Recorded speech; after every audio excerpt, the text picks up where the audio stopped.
মালিক আজকে অনেক গম দিয়েছে খেতে, খাই। কিরে মুরগি, তোকে কি খেতে দিয়েছে? তুই এদিক ওদিক কি দেখছিস? আমি পরে গম খাবো, আমি এখন কেঁচো খুঁজে বেড়াচ্ছি, নয়তো যে কোনো পোকা। তুই পোকা খুঁজছিস? আমাকে একটু দেখাবি কি করে পোকা ধরতে হয়?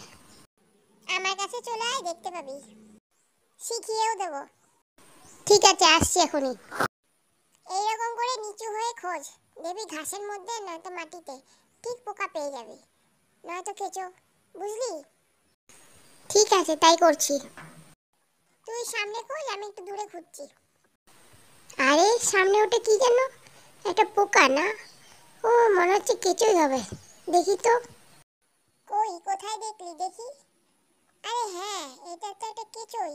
আরে আরে, পালাচ্ছে পালাচ্ছে, ধর, ভালো করে ধর ওটাকে, তাড়াতাড়ি ধর। এই এই ধরে ফেলেছি। কি দারুণ খেতে রে। এরপর আরেকটা খুঁজবো। হ্যাঁ হ্যাঁ খোঁজ, এই তো তুই কেঁচো ধরা শিখে গেছিস। আমিও আমার মতো ধরি, তুইও ধর।